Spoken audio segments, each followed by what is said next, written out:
let's start with our next speaker for this morning, and she's going to be speaking on consciously design and transform the way that you live and work, the 24-hour woman, and I have my hand on a book here that I can't wait to read as well.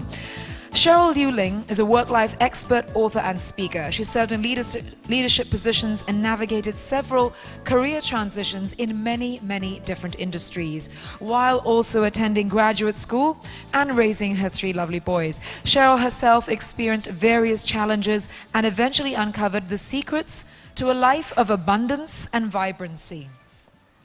Hot off the press with her international bestseller, The 24-Hour Woman, How High-Achieving Stressed Women Manage It All and Still Find Happiness. This I have to hear. Cheryl is an accomplished author, global thought leader, and entrepreneur who guides people in activating their potential, inspiring them to greater personal and professional fulfillment. Please put your hands together and welcome on stage Cheryl Liew-Chng.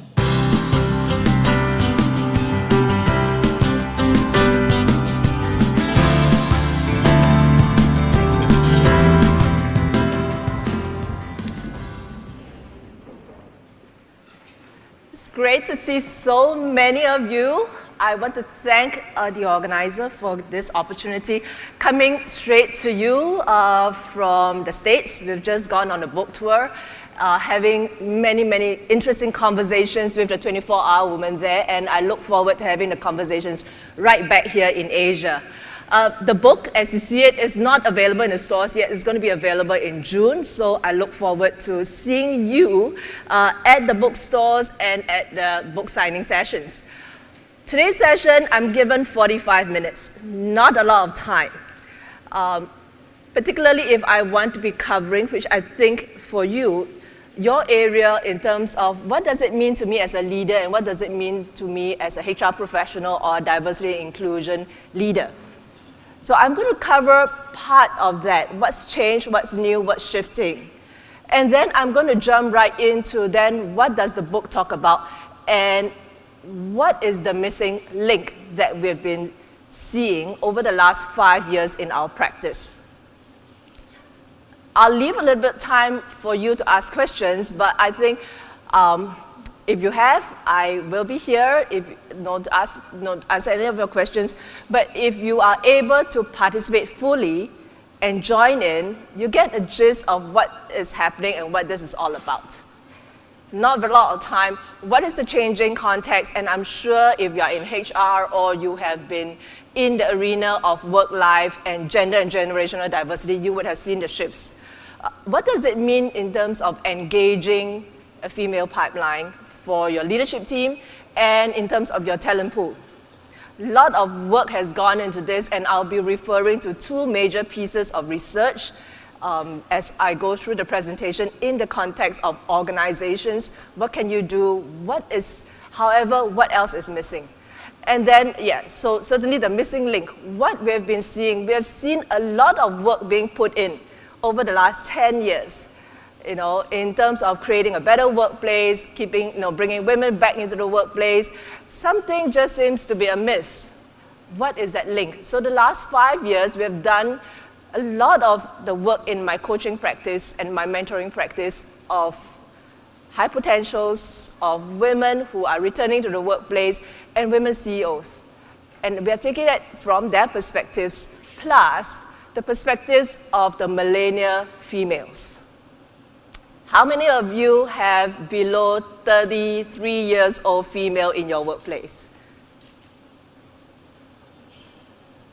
Thank you. And you're going to be increasingly seeing more of them. And you will realize that what they're looking for in their careers and their lives are different. So how do we begin to make that shift? What is that shift all about? Let's start off with the why, because if not, then we are just having a very big agenda item called we want more females in the workplace. We want to keep building our female leadership team. Why do you want to build your leadership team that has women in it? Why are you building a pipeline where you want to have more women in the pipeline for your leadership team? Why do you want to bring more women into the workplace? I worked with companies in the STEM industries, and they're like, we need more women. And I've coached women who tell me, in the last 5 years, I'm the only woman in this engineering department. Why are you interested? The answer is not here. The answer is there. So if you can just turn to one other person next to you and share with them, why are you interested to engage and build your leadership pipeline with women? Sorry? More sustainable business result, right? Thank you. Someone else. Ma'am, your name? Paula. Paula, thank you. Please give her a hand. A round of applause for Paula. And everybody say, hey, Paula. Hey, come on. There are like 200 of you. Everybody says, Paula, for your courage and taking the first step, may I present to you, hot off the press, limited edition. There are no, come on up. Desmond, could we get a quick, yeah. So this is a limited edition. When you see on the stores, it's a paperback copy. This is a hardcover limited edition. Thank you very much. Pleasure. Thank you for answering the question. So there are advantages of speaking up first, all right? And that is actually one of the things that's missing. One of the link that is missing, given all the resources that we've put in as organizations for leadership development, for sponsorship programs, for mentoring programs, for women in leadership program, for women network programs. One of the key pieces that's missing is women themselves wanting to and willing to step up. Wanting and willing to have the confidence and the courage to speak out. We've put, we identify them as high potentials. We know we have it in them. But unless they overcome their own violence that's inside them and let the hero in them stand out, it's always going to be them trying to be someone else. We'll talk a little bit more about this as we get on to, so what's the role of the organization? What are the roles as an individual? How can we come together in partnership? I am a big fan of building the entire ecosystem. And that's one of the reasons why I still keep my consulting practice, even though I work more and more in terms of coaching and mentoring and working with women. Because I believe it has to work in partnership. These are some of the organization's reasons, right? Better sustainable result because you are able to have greater diversity of thoughts. The marketplace needs increasingly more women and consumers. We need to hear the women's voices, right? We need, in terms of talent pool, we need more women coming back into the workplace because of the shortage. Various reasons. But what are we doing about it? In the old world, which is not too long ago actually, very transactional world, right? We look at what's the pay, what's my salary, what's the benefits, what's my annual leave, and then we decide. For those of you who are taking notes, I would encourage you to take notes. That's one of the reasons why I haven't given out any notes up front, because neuroscience tells us that if we write the number of neurons on our right thumb as we write, that helps us to remember. It's a lot more than if you just type it in or you just read it off. Okay, right. And if you need a reminder, at the end of the day, I'm going to give you a downloadable link. The reason being, I just got off a flight, so my slides are just hot off my Mac.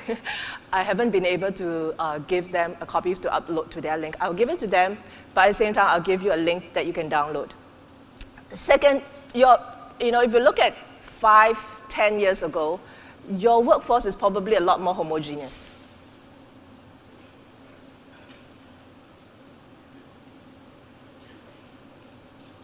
And then we talk a lot about work-life balance. I know, because I was at the beginnings of it all in 1999, when the whole conversation in Singapore and in Asia started. We talk a lot about work-life balance, and now it's all evolved. We all realize, how many of you realize that work-life balance is a myth? No, because if you're still believing it, you're setting yourself up for failure, right? But what's the new world? That's what we want to be looking at. The other thing that was in the old world is that a lot of the jobs were geographically bounded. You know, you have to be there physically to do the work. In the new world, in the last 36 months, workplace is about social engagement. It's no longer about, have you touched my mind? What does my mind say? How do I analyze the pros and cons?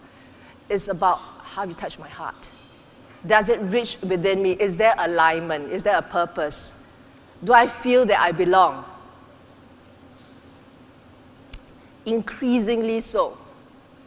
The other thing we are seeing that you're seeing a lot more diverse workplace, and that's one of the areas of my focus of practice, you know, in terms of culture, gender, and generations. And I highlighted gender and generations, and the next one on the new world, on work-life navigation and flexibility, because these two were both reflected as key pieces for the female millennials in both the PwC and Ernst & Young's reports. Both these reports, I think, is worth your read if you are looking at building your leadership pipeline, building a talent pool that you're looking at your 33 and below. In the first place, are you keeping them? Right? Because that's the very first thing. You're going to keep them in order to groom them. The last piece is that we are having a lot more mobile workforce. The workforce can come from anywhere if we decide for them to do so. I have a global team of 10. Only 3 of us are stationed in Singapore. But work gets done, right? So how do we function in this new world? How do we function with having more women coming to the workplace? How do we function with a new generation of workforce coming to the workplace? So in a sense, this is a hot topic now about women in the workplace and what's the new way of work, because it's like a storm in a cup. You know, all the forces are coming together right now, where you have the gender and generation cross-section coming together in a perfect storm that's going to be shaking up a fair bit of what we are doing in organizations. So my first question to you is, what is your new world? What's your new world? What is it like? Because unless we move ourselves from the old world, it's not possible for us to have a new mindset of what the new world is about and how we are going to evolve with it. Okay? Think about what's your new world. And then I want to move into, if you know the context of a new world, and your perspective is that I want to have more women in the workplace, I want to have women in the leadership pipeline, I want to be grooming women for future positions. What's your strategy and the environment that you are creating for them? So this is a framework that I will talk through. As an organization, what's your thought process? What's your now, and what's your desired?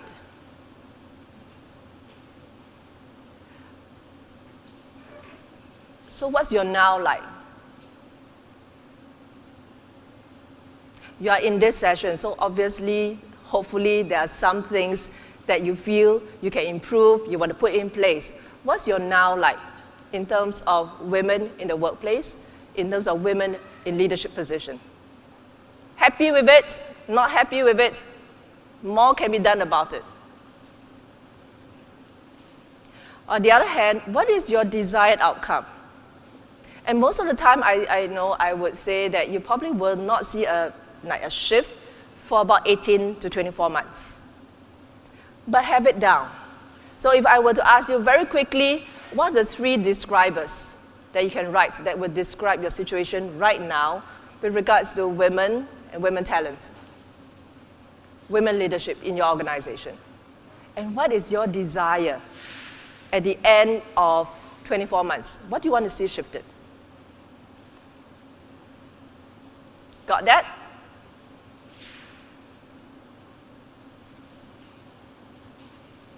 So they didn't warn you in fine print to say that when you come for Cheryl's session, it's a working session. It's not a presentation, full presentation. It's a working session because I want you to get something out of it. You have 45 minutes. You have to get something out of this. Okay? Again, share with a partner as you work through this.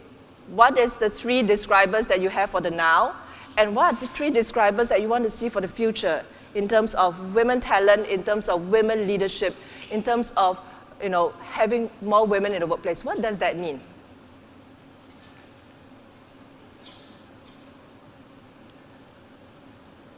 Let's see. These are some of the answers I have. We have a retention issue, with women coming in and then we have an engagement issue. There is only one high potential in the whole of 50 men, in the group. We don't have a diverse workforce, which was very true when I worked with some of the groups. Like I told you just now, the engineer was telling me, I'm the only female engineer here for the last 5 years. Lack of women in leadership roles. And yet, in some industries, we see a lot more women leaders in leadership roles. What are their desires? Obviously, a healthy gender-balanced leadership team, because we know now that diversity of thought brings about a more sustained and more robust solution and decision-making. We want more enthused and engaged women talent in the organization. We want a healthy pipeline through the generations. We did an interview of this woman. She was 55 years old. Her 2 kids are off, to school, and sort of to her it's an empty nest, it's a done deal. She doesn't see anything else in her career, and she's like going down all the way. But when her HR referred her to us, and we worked with her through the process, she found a new lease of life. And she found a new way that she could be contributing to her organization. So when I say, a healthy pipeline through the generations, it's not just about the millennials. It's about the women talent pool that you have in the workplace. How can you keep them engaged and enthused? A diverse and inclusive workforce. Remember that the women don't work alone. They work amongst others. Okay? You want to have a robust, diverse leadership team. Often these are the answers that we get when we go into the organizations. But what are some of the obstacles? And this is one of the reasons why I went on to write my book. One of the reasons was, in my consulting practice, I realized that we are very program focused. We do not consider the life stage and the career stage of individuals, because many of our systems were created long ago under the transaction season. We lack a diverse and inclusive workplace. We are still evolving. We are still in transition in that. We have talked a lot about work-life support and work-life flex. And increasingly, we need more of that, but it's not in place. Increasingly, when I started writing the book, The 24-Hour Woman, and I did my surveys and all those, and now that I started presenting and going on book tours and speaking in women's groups, etc., I began to hear men and women asking me, Cheryl, when are you going to write the book, The 24-Hour Man? Because men needs it too. We are seeing an increasing number of men asking for flexibility. And interestingly, they do find it a little bit more challenging to make the ask. Why I wrote the book? I saw that from my practice, organizations are putting a lot of resources into programs, right? Into initiatives. But at some point in time, us in the room, we need to pull it all together and come up with a more holistic way of moving forward. And that I leave to you. What's your holistic intervention, right? I wrote the book because I saw that it was a one-way effort. The 24-hour woman, if you want to thrive, you can't sit there and wait just for the organization to give it to you one way. It is about what can you do. Are you aligned to it? What is it that you need? And if it's not available, what do you do about it? And that's why we talk about courage. That's why we talk about stepping up and speaking out. I wrote the book because I wanted more women to be able to thrive in their work business and live a vibrant life. Those of you who know me, you know that I am not one who would sit down and write. The speaker before said that, he has sent in his proposal and all. That was all I did. I did a proposal, I pitched for the book, I went all the way to New York to get it pitched. It was quite an experience, and I decided to write the book audioly. Those of you who know me would say that it's probably impossible to get Cheryl to sit down to do that for like 50,000 words. But I got it done because my why was big. My why was I wanted to get the book into the hands of each and every one of the women who needs it, so that they can enjoy a better work life, to have a more vibrant life, to spend time, energy with the people they love and do the things that they love. How many of you women here would love to do that? 5, 6, 7, 8, 9 of you, and the rest of you are just happy to be where you are, thinking about it, or deep within you says, I want that too, but.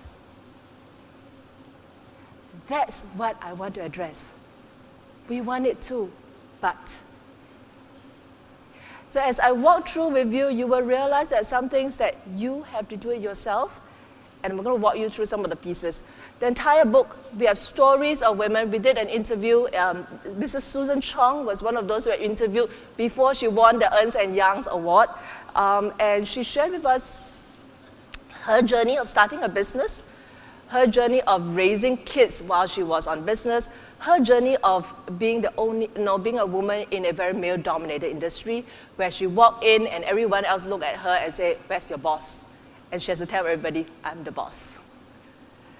We interviewed a 24-year-old, and we did deliberately look for the millennials because we were told on one hand, the strawberry generation, they just don't know what they want. And this 24-year-old knew what she wanted. And she took courage, and she took action. She's one of the youngest speakers on the TED Talk series. We interviewed women from around the world. So in the book, it is not just about Singapore women, Asian women. We had individuals from the UK, from the US, because you will realize that many a times we feel that there's no solution and we always have the but, because we feel that we are the only ones with that problem. And when you open it up, you realize that, hey, I'm not the only one. There are others. And that's why we're having more and more people joining us on the 24-hour Woman Thrive group. That's our Facebook community. And then, 4 weeks ago, we began to have we had our first men who requested to join the community. And now we are seeing a lot more. So it's an interesting development for me too. And this brings me to what I do. And people ask me, so what do you do, Cheryl? Well, I used to answer, well, I do what Cheryl loves to do. But not many have that opportunity. I work with organizations on the one hand, because I believe in an ecosystem, and I work with individuals on the other. Okay? Why did I choose this? Because many years ago, somebody told me, Cheryl, get into leadership and team building. That's where the money is. But I didn't. Because I went through a journey and I realized that that's something that I wanted to do. as mentioned, I raised my 3 boys. My eldest is 18, my youngest is 8. I love what I do because I'm able to work with the people that I choose to work with. And I'm able to learn with people that I want to learn with. It was not easy. It was a struggle. But it was a deliberate decision. Something that you will need to learn as a 24-hour woman is that you need to be making deliberate choices. Opportunities will come your way, but do you say yes to every one of the opportunities? When the book was launched, we were offered a segment in a newly launched show in the US called Wake Up Productive. It was an awesome opportunity. It would reach 80 million homes. But we said no. Because we know that our calling at this point in time is to serve the women in Asia. So you take a look at it. In your career paths, there might be many opportunities coming up your way. Be deliberate in your choices as a 24-hour woman. So this is, when we launched the book, Emma told me deliberately, talk a little bit more about the book. When we launched the book, we launched a week before Arianna Huffington did hers. So we are like panicking, we're up against a heavy weight. Yeah. But when we launched the book, we were very happy to find that as we went on and talked to the women, etc., we were making an impact and making a difference in their lives. So we spoke at the associations, we spoke at local books area, we spoke in organizations. But what was most interesting was that when we launched, we went up to top 3. Which meant, and it confirmed what my publisher thought about when he said yes to us. There was Lean In. How many of you read Lean In? Okay, if you're into careers, Lean In. Cheryl has a wonderful book, and I thought it was awesome that she mentioned her husband as being one of her key support. Because as a 24-hour woman, you need to be building your support. Again, organizations can be doing some things for you in the workplace, but you need to be doing something for your own on your own personal front, right? The other book that was up in front of us was Arianna Huffington's Thrive. Anybody read Thrive? So we don't have many readers in Singapore. Yeah. Thrive was the other big book, but it talked a lot about wellness and rest and sleep. So one of the gaps that the 24-hour woman was able to fill was the to-dos, how-tos. It's a very practical book. I'm a very practical person. I don't have time for anything else. A very practical person, so within the book you will have lots of checklists. How many of you like checklists? Right? Yeah, checklists. Lots of steps. And I'm very mindful that I'm talking to women that's across the generation with different life responsibilities. So that's what all the book was about. And therefore, when it launched, we were able to hit the resonance within a core group of women who bought the book and gave us the reviews and got us to being an international best-selling book. That itself is a journey. In celebration, therefore, we put together a gift. And this is my gift to you. One, that I'm able to speak here. Two, we are celebrating that we have reached an international best-selling status. My gift to you, this is the downloadable link. It's free. You don't need to pay for it, no PayPal, no need to take out credit cards, nothing, okay? This is the link for you to go to and download it, and it will be my pleasure to be able to have you on the program with us. Okay? We are a mobile, smart organization. Because this is the time that you whip out your phone and your iPads and all and get that done. I want to talk a little bit more about what is one of the biggest myths as we went around. This might change, but the number one myth that we are seeing right now is that the 24-hour one must have all the resources at her disposal. Only then will things work. How many of you have things handed to you on a silver platter? None. Good. Because then you are real. Turn to the person next to you and say, I'm so glad you are real. Right? A real person does not have everything handed over to them. Many a times they lobby for it, they ask for it, they work for it, they create it. And that's the path of the 24-hour woman. Right? You lobby for it, you ask for it, you create it.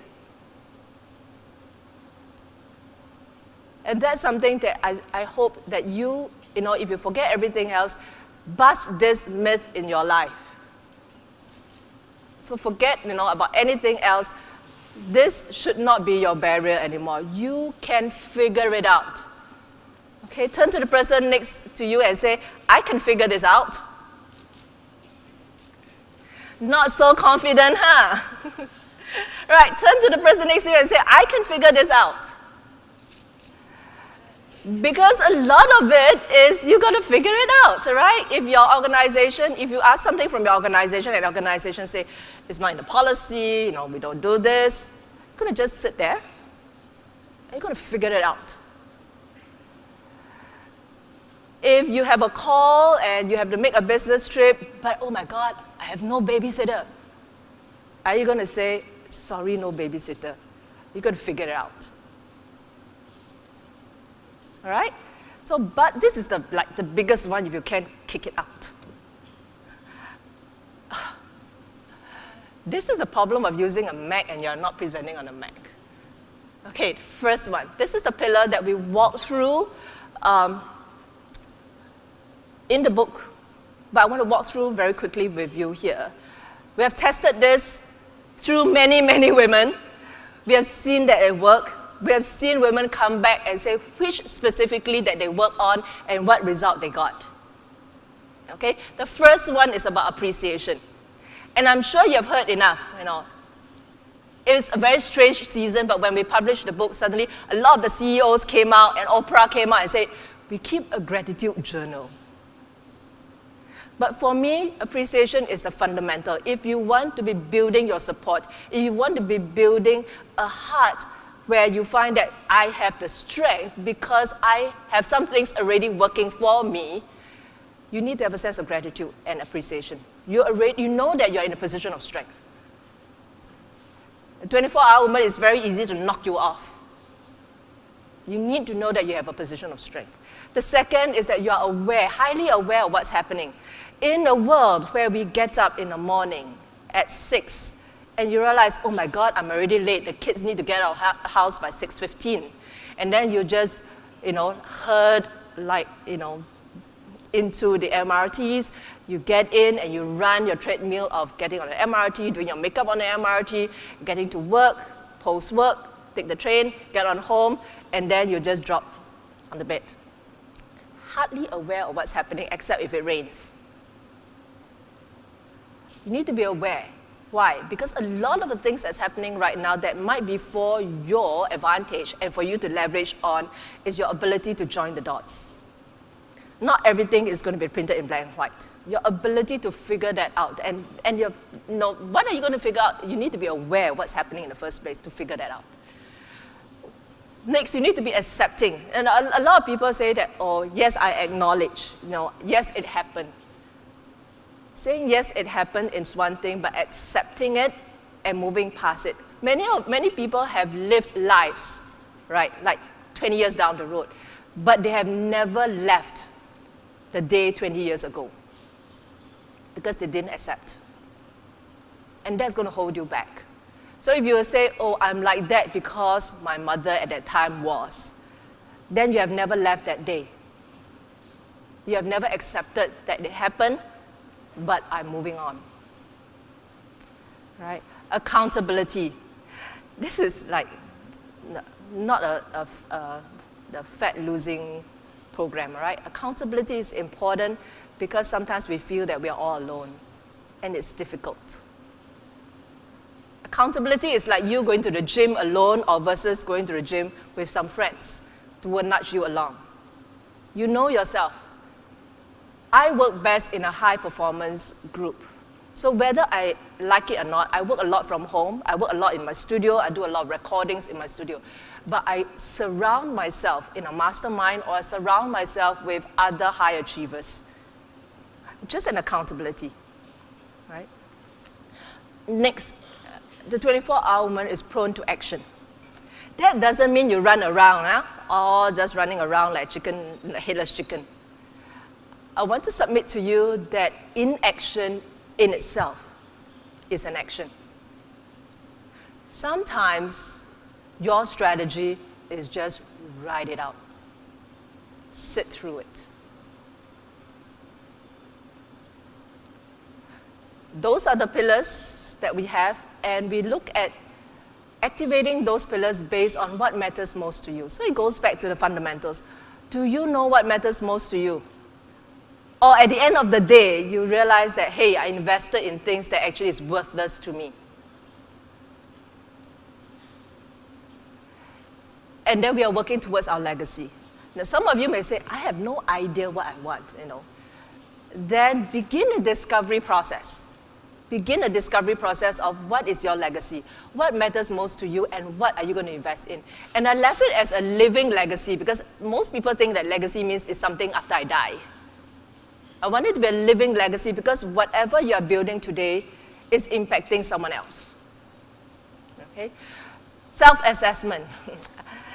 From my background in human resource development, self-assessment is probably a first step to awareness, but it also could be your own truth test to yourself. Right? How appreciative are you? From a scale of 1 to 10. Okay, very quickly. This is just some of the questions that we use as we work through the process. Awareness, how aware are you? Are you aware of your passion, your purpose, or your, like, what's that?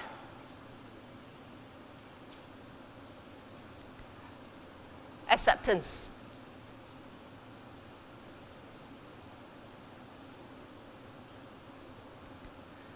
Accountability. Do you say, yes, this is a mess, I take responsibility for it, I'm moving on? Or the enemy is always out there, somewhere? Okay. This is not static. You always revisit this.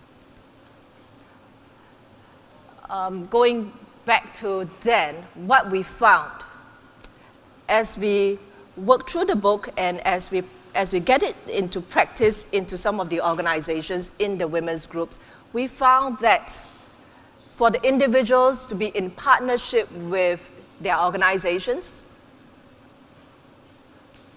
for them to have a more fruitful conversation and to be able to build a pipeline of women and pipeline of women leadership and growing the leadership in the women group that they have, we need to look at individual empowerment, which means individuals need to step up and be able to have a conversation around careers, around what's working, around what's not working, around how do we create a better workplace.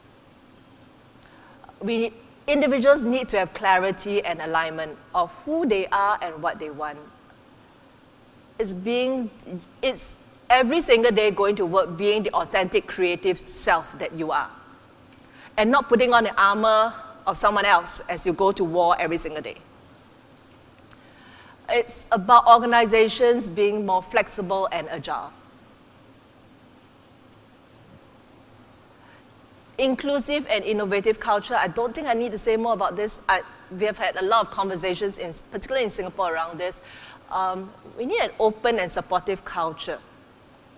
And for HR and D&I directors or managers here, as you put the last 3 in place, you realize it's not just for women, but it's across the board for your talent pool. I highlighted the first 2 because in many organizations, these has never been our priority. Personal development, organizations had to know that is the individual's responsibility. But if you want better engagement, the individuals need to know better about themselves in order to be able to engage productively. Okay?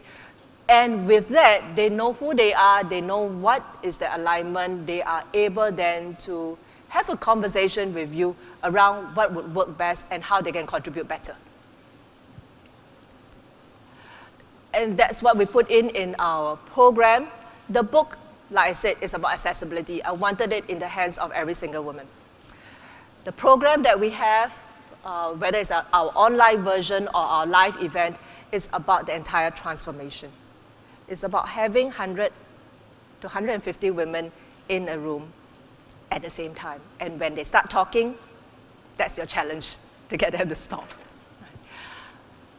A couple of things that we often emphasize. One, I do what matters most to me. The 24-hour woman very often is giving. You are the last person that you actually have time for. If you look at a lot of the chats that you have, it's about them giving of themselves, but never giving to themselves.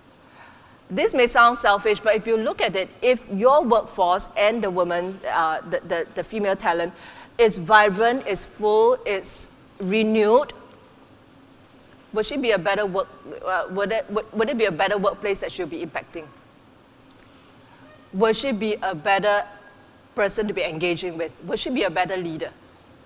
Would she be a better person at home? Next, take action that is productive towards their legacy. That's something that we often hear about. How many of you feel that workload is going to get easier? How many of you feel that workload is going to get increasingly more complex and heavier? Right. But have we ever gone back and looked at it and said, what are the things that I can take out? What are the things that are no longer productive towards the outcome? Right? Because 24-hour woman, you probably, as a daughter to somebody, a wife or spouse or girlfriend to somebody, a mom to somebody, a friend to somebody, a leader to somebody. Too many roles, right? So go back and see in your to-do list, which I bet you right now is often never ending, is it productive towards what you want as an outcome? I will not wear a ski jacket to a tropical vacation just in time for June holidays, right? What this means is make sure you have a matching of expectations, right? Don't have misfit of expectations. Don't have misfit of your competence. What are you good at? If your role requires something else, are you getting the training, etc., equipping that's for it? The final one is I am fearless. And I left this as the final ones because it's usually more challenging for women to step up and have the valor. It's like going into battle. Because actually you are, because you're changing a lot of the ways that work will need to get done, changing a lot of the ways that society is thinking about women and the roles, right?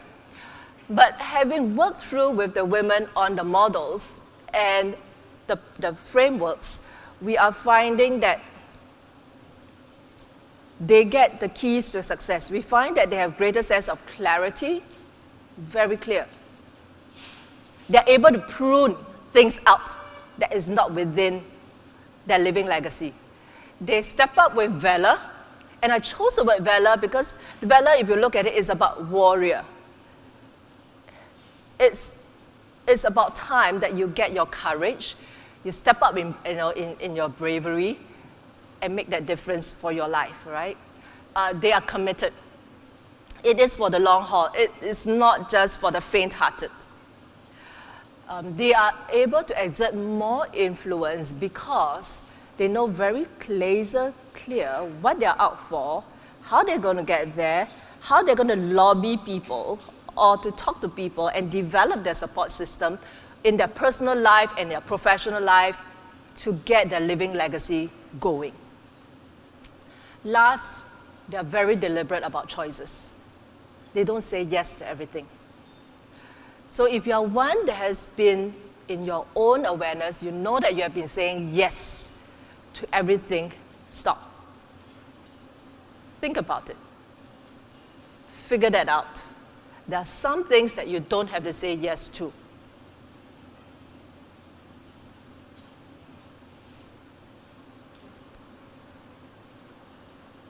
So what you do see is that when you have all those pieces in place, individuals aligned, engaged, and able to have that fruitful conversation with the organization, then you have a more enthused pool, there's alignment, they're able to be better partners with the organization. Then you will have a pipeline of women, talent, you have a pipeline ready for leadership positions, and you have a pipeline that's aligned because their legacy is aligned with that of the organization and what they want to achieve in the organization. So finally, this is where you can download my celebration gift. I want to leave this with you. And if you, I'm not sure if, sorry, I think there's, if you have the opportunity to be sharing this with anybody, partner with us, bring this movement to your organization, to your association, be part of the group to be impacting others so that others can also thrive in their life and live a life that is most excellent, just like you would. Any questions? Ladies and gentlemen, we only have like a couple of minutes and we could take maybe just one or two questions if they are burning questions. Of course, Cheryl will be here, I think, for the rest of the day. I think you're doing a book signing as well, aren't you? Yes. Somewhere along the way. If you have something really burning, we can pull out that question. Okay. If not, I'd like to thank you very much, ladies and gentlemen. A big round of applause for Cheryl Liew-Chng. Thank you, Cheryl, so much. And as we've said, Cheryl will be here for the rest of the day, and she's happy to take your questions personally as well.